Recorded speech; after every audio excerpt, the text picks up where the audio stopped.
Hay algo terrible en nuestra existencia y es la desaparición de la realidad.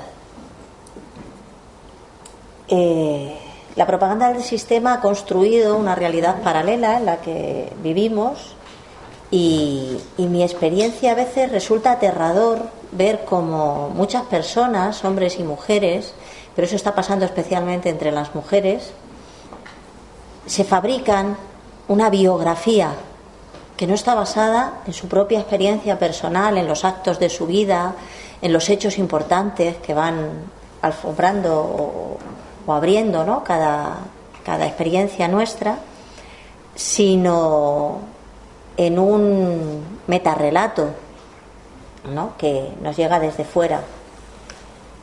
Es una especie de vidas noveladas, ¿no?, las nuestras, y de historias que no son la nuestra.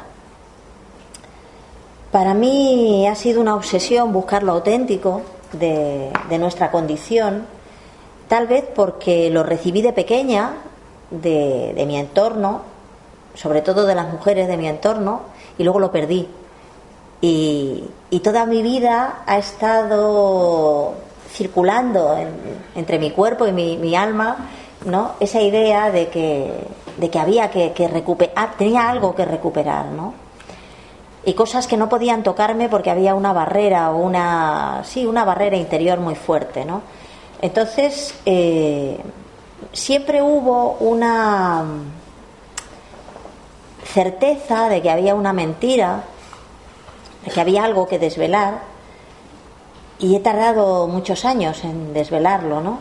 Y he necesitado hacer un estudio de la historia, o sea, sacar para poder comprender las cosas que me pasaron, que yo ya tenía dentro, que yo había vivido, ¿no? Porque hay una costra terrible que nos impide ponernos en contacto con nuestra propia realidad, ¿no?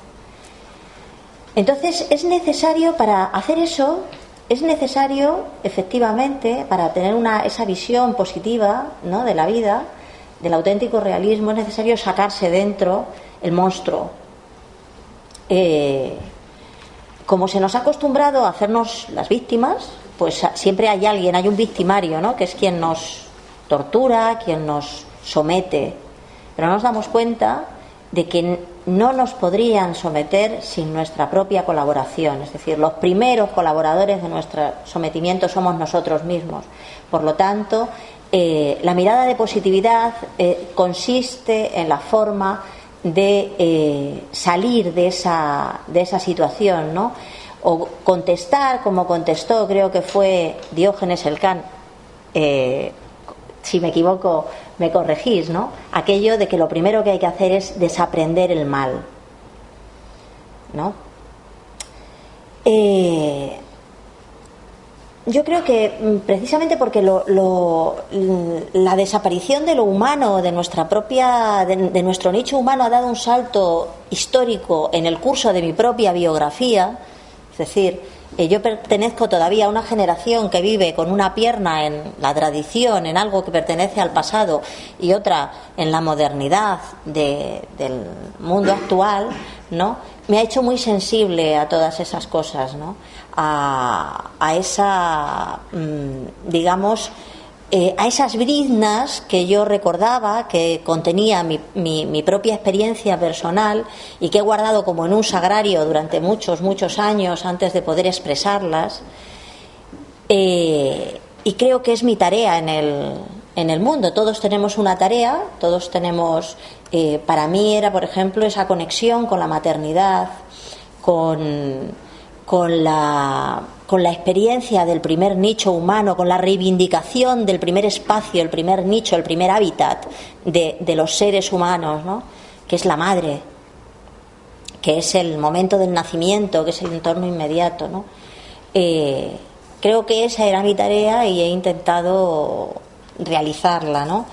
Y rescatar todas esas cosas que recibí, que eran un modelo humano. Es decir, no era un modelo discursivo. En nuestra sociedad actual todo se ha convertido en un discurso, todo son ideas, todo son palabras. Vivimos en el mundo de las superestructuras, vivimos en el mundo del lenguaje, pero las cosas verdaderas que constituyen la trama de lo humano, como decía Juan José, no son expresables, no son explicables. Yo no sé cómo me explicaron qué era ser mujer, no podría decirlo, o sea, ellas simplemente vivían delante de mí, o sea, vivían la vida delante de mí, ¿no? Y eso era algo que te llegaba directamente. Pero hoy nadie vive delante de sus hijos porque tenemos que ir a trabajar, vamos corriendo, llevamos a nuestros hijos a 1000 actividades, a que les enseñen cosas, a que les instruyan en cientos de cosas, pero no vivimos delante de nuestros hijos. En general nuestros hijos ni siquiera saben en qué trabajamos, para qué vale lo que hacemos, si es que valiera para algo, ¿no? Entonces, verdaderamente creo que la sensibilidad hacia esas cosas parten precisamente de esas primeras experiencias infantiles, y por eso mi propia experiencia como educadora infantil intento que recupere esa propia trama, ¿no?, de lo aprendido.